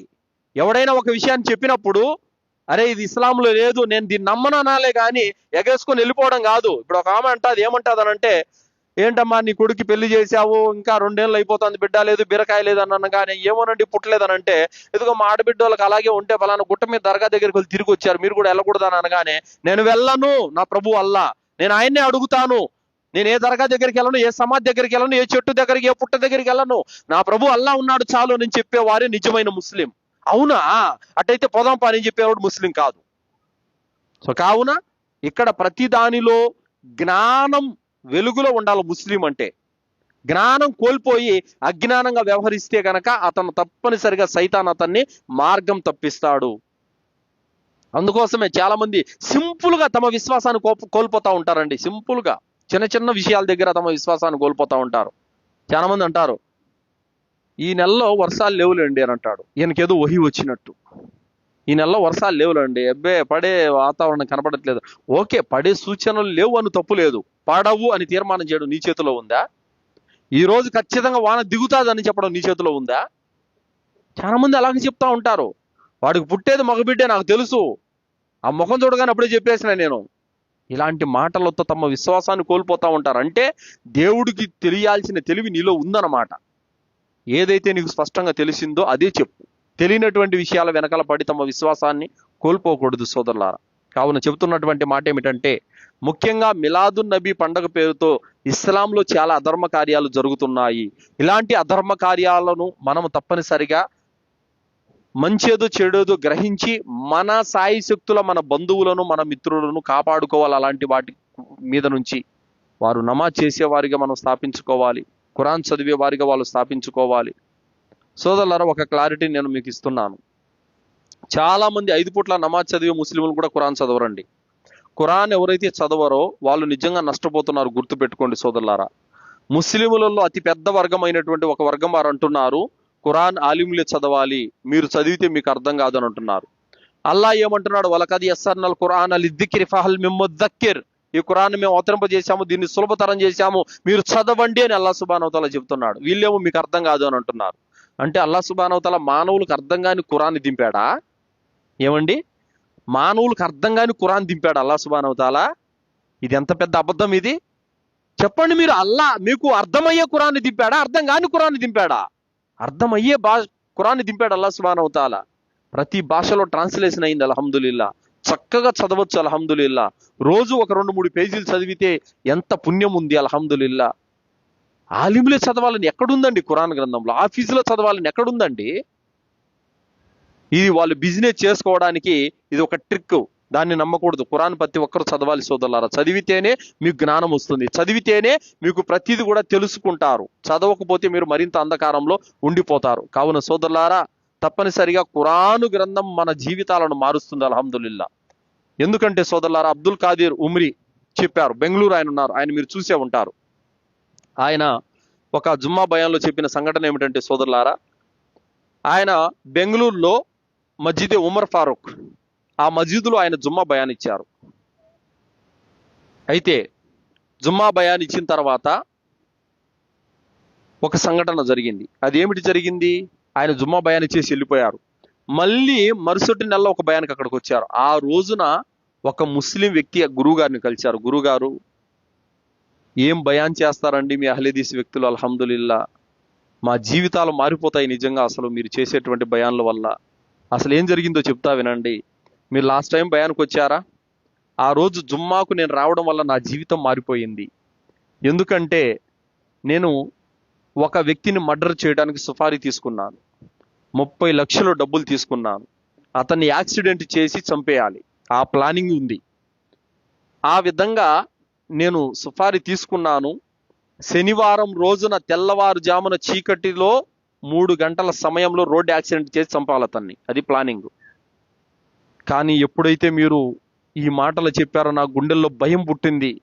అల్లాహ్ దగ్గర నేనేం జవాబు చెప్పుకోవాలి, అన్యాయంగా ఒక ప్రాణాన్ని తీసినందుకు అన్నటువంటి ఒక భయం పుట్టుకొని నేను ఇంటికి వెళ్ళి నేరుగా వాళ్ళు ఇచ్చినటువంటి డబ్బులు వాళ్ళకి ఇచ్చేసి నన్ను క్షమించండి అని చెప్పేసి నేను వెనక్కి వచ్చేసాను. ఆ భయాన్ని గనక నేను రాకపోతే నిజంగా ఒక నేరస్తుడిని అయ్యాల్సింది, అల్లాహ్ దగ్గర నేను నష్టపోయి నరకానికి పోయేటువంటి పరిస్థితి వచ్చి ఉండేది అని చెప్పేసి గురుగారి దగ్గర కన్నీళ్లు పెట్టుకుని ఒక పహిల్వాన్ మారిపోయాడు, అల్హమ్దులిల్లా. సోదరులారా, చెబుతున్నటువంటి మాట ఏమిటంటే, ఖురాన్ పలుకులు మన జీవితాలను మారుస్తాయండి. మనం చేసే పాపాలను అడ్డుకుంటాయి. ఖురాన్ యొక్క వాక్యాలు మనల్ని సదాచరణ వైపునకు నడిపిస్తాయి. మరొక సోదరుడు నా దగ్గర జరిగిన సంఘటన. 2-3 రోజులు అతనికి ఏదో అప్పు ఉంది. అడిగాడు, ఎవరు ఇవ్వలేదు. వడ్డీకి తెచ్చుకుంటున్నాడు. ఇంకా రేపు వడ్డీకి తెచ్చుకోవాలి. చెప్పాడు నాకు, ఈ విధంగా ఎంతమందిని అడిగినా ఇవ్వట్లేదండి, ఇంకా వేరే చోట నేను అడిగాను, వడ్డీకి ఇస్తామన్నారు అని చెప్పేసి 3 రూపాయలు వడ్డీకి ఇస్తామని చెప్పేసి అన్నారు. అస్తగ్ఫిరుల్లాహ్, ఎందుకు సోదరు దాని జోలికి వెళ్తావు, నువ్వు వెళ్ళకూడదంటే మరి ఏం చేయాలంటే ఎవరు ఇవ్వలేదని చెప్పేసి అన్నారు. ఆ విధంగా ఆ వ్యక్తి చెప్పాను, నేను తహజ్జుద్ నమాజ్ చెయ్యి, అల్లాతో దువా చెయ్యి, అల్లా ఈ వడ్డీ పాపం జోలికి వెళ్ళటం నాకు ఇష్టం లేదు, నీకు నేను భయపడుతున్నాను, నాకు సులభతమైనటువంటి మార్గాన్ని ప్రసాదించు ప్రభు అని దువా చెయ్యని చెప్పడం జరిగింది. అల్హమ్దులిల్లా, ఎవరినైతే అతను 2-3 అడిగారో వాళ్ళలో ఒక వ్యక్తి వచ్చి ఇచ్చి వెళ్ళాడు అతనికి. అల్హమ్దులిల్లా. చాలా ఉన్నాయి సోదరులారా. అల్లాహ్ సుబ్హానహు తఆలా ఆయనకు భయపడి ఆయన ఆజ్ఞల ప్రకారం నడుచుకుంటే ఒక విశ్వాసి జీవితం అనేది సుగమం అయిపోతుంది. అల్హమ్దులిల్లా, చాలా సులభతరం అయిపోతుంది. అల్హమ్దులిల్లా. కాకపోతే మనం దాన్ని నమ్మడం లేదు, మనం దాన్ని సరిగా విశ్వసించడం లేదు, సరిగా మనం దాన్ని పట్టించుకోవడం లేదు. ఆత్మ పరిశీలన చేసుకోండి. ఎంతమంది ఫజర్ నమాజు మస్జిద్కు చదువుతున్నారా చెప్పండి ఒకసారి. ఫజర్ నమాజు మస్జిద్కు వచ్చి ఎంతమంది చదువుతున్నారు ఆత్మ పరిశీలన చేసుకోండి. మస్జిదులు కట్టింది ఎందుకండి? కూరగాయలు అమ్ముకోవడానికి, వాటిల్లో రాజకీయాలు మాట్లాడుకోవడానికా? దేనికి మస్జిదులు కట్టింది? నమాజ్ కోసం కాదు. మరి నీ ఇష్టం వచ్చినప్పుడు నిద్రలేసి నువ్వు ఇంట్లో నమాజ్ చదివి పెట్టుకోండి, ఇంకా మస్జిద్ ఎందుకు? ఇంకా ఎక్కడ వస్తున్నారండి? ఇమాం సాబు పక్కన 1-2 అంతే. బోసిపోతున్నాయి మస్జిదులు.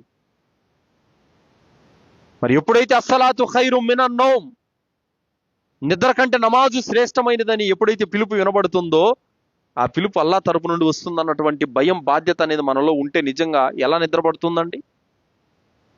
తప్పనిసరిగా ఇప్పుడు ఒక తోటలో రూపాయి కూలి ఇస్తున్నారు, ఒక తోటలో 27 రూపాయలు కూలి ఇస్తున్నారు. దేనికి వెళ్తావు నువ్వు? 27 రూపాయలు కూలి ఇచ్చేదానికి వెళ్తావు నువ్వు. మరి అల్లాహ్ అదే కదా అంటున్నాడు, ఇంట్లో నమాజ్ చదివితే 1 రెట్టు పుణ్యం, మస్జిదులో నమాజ్ చదివితే 27 రెట్లు పుణ్యం అంటున్నాడు అల్లాహ్ సుబ్హానహు తఆలా. మరి మనం 27 రెట్లు పుణ్యం ఉన్నటువంటి దాన్ని పోగొట్టుకుంటున్నాం. ఎప్పుడు బుద్ధి పడితే అప్పుడు, ఎప్పుడు సమయం అయితే అప్పుడు, ఎప్పుడు మనకు తీరిక దొరికితే అప్పుడు ఆ విధంగా చదివితే మనలో ఏం విశ్వాసం ఉన్నట్టు సోదరులారా? సోదరిమణులు కూడా ఫజర్ నమాజ్ సమయం కాగానే చక్కగా వుజూ చేసుకొని సున్నత్ నమాజ్ చదవాలి. ప్రవక్త సల్లల్లాహు అలైహి వసల్లం అని అన్నారు, రకాతా అల్ ఫజ్ర్ ఖైరుం మినద్ దునియా వమా ఫీహా. ఎవరైతే ఫజర్ నమాజు 2 రకాతులు సున్నతు చదువుతారో వాళ్ళు ఈ ప్రపంచం దానిలో ఉన్న సకల సంపదల కంటే ఇంకా ఎక్కువ దాన్ని పొందారు అని అన్నారు. ఉత్తమమైంది, మేలైందని చెప్పారు. ఈ ప్రపంచంలో అంబానీ ఉన్నాడు, ఆదాని ఉన్నాడు, వాళ్ళు సంపాదించిన సంపదలన్నీ ఉన్నాయి, వాటికంటే కూడా ఇంకా గొప్పది అల్హమ్దులిల్లా. ఖైరుం మినద్ దునియా వమా ఫీహా, ఈ ప్రపంచం దానికంటే ఇంకా విలువైనది ఆ 2 రకాతుల నమాజ్ అని చెప్పారు. మరి సున్నత నమాజ్ చదవాలి, తర్వాత ఫర్జ్ నమాజ్ 2 రకాతులు చదువుకోవాలి, నుంచే జిక్ర్ చేసుకోవాలి, దువా చేసుకోవాలి. అలా మీరు చేసినట్లయితే మీ ఆరోగ్యంలో బర్కత్ ఉంటుంది, మీ ఇంట్లో బర్కత్ ఉంటుంది, మీ జీవితాల్లో బర్కత్ ఉంటుంది, మీ సంపదలో బర్కత్ ఉంటుంది. అల్హమ్దులిల్లా. నమాజ్ చేయరు, జిక్ర్ చేయరు, దువా చేసుకోరు, ఖురాన్ చదవరు, మాకు మాత్రం కష్టాలు బాధలు అన్నీ ఉన్నాయంటే రాక ఏం చేస్తాయి? పోగొట్టుకునే దారులు మన దగ్గర ఉండి కూడా మనం వాటిని మూసేసుకుంటున్నాం. కావున సోదరులారా, ఇస్లాంలో ధర్మం ఏది, అధర్మం ఏది తప్పనిసరిగా మనం గ్రహించాలి, దాని జ్ఞానం తెలుసుకోవాలి, దాని ప్రకారం మనం ఆచరించాలి. అల్లాహ్తో దువా చేస్తూ ముగిస్తున్నాను. విన్నటువంటి విషయాలపైన సదాచరణ చేసే సద్బుద్ధిని అల్లాహ్ మనందరికీ ప్రసాదించుగాక. అల్లాహ్ సుబ్హానహు తఆలా మనల్ని కుఫ్ర్ నుండి, షిర్కు నుండి, శైతాన్ యొక్క కీడుల నుండి కాపాడుగాక. అల్లాహ్ సుబ్హానహు తఆలా మనందరినీ కూడా అప్పుల యొక్క బారి నుండి కాపాడుగాక. అల్లాహ్ సుబ్హానహు తఆలా మనందరి యొక్క కష్టాలను, బాధలను, సమస్యలను సుఖవంతమైన జీవితంగా మార్చుగాక. అల్లాహ్ సుబ్హానహు తఆలా మనల్ని కబర్ శిక్ష నుండి, జహన్నం నుండి కాపాడుగాక. అల్లాహ్ సుబ్హానహు తఆలా మనందరికీ జన్నతులో ఉన్నతమైన దర్జాలను ప్రసాదించుగాక. భార్య పిల్లలతో స్వర్గంలో ఉండే భాగ్యాన్ని అల్లాహ్ మనందరికీ ప్రసాదించుగాక. ఆమీన్. రబ్బనా ఆతినా ఫిద్దున్యా హసనతం వఫిల్ ఆఖిరతి హసనతం వకినా అదాబన్నార్. రబ్బనా ఇన్ననా ఆమన్నా ఫగ్ఫిర్ లనా దునూబనా వకినా అదాబన్నార్. రబ్బనా ظلمنا انفسنا وإن لم تغفر لنا وترحمنا لنكونن من الخاسرين. ربنا اصرف عنا عذاب جهنم إن عذابها كان غراما. اللهم إني أسألك الجنة وأعوذ بك من النار. اللهم إني أسألك الجنة وأعوذ بك من النار. اللهم إني أسألك الجنة وأعوذ بك من النار. لا إله إلا أنت سبحانك إني كنت من الظالمين. سبحان ربك رب العزة عما يصفون وسلام على المرسلين والحمد لله رب العالمين والسلام عليكم ورحمة الله وبركاته.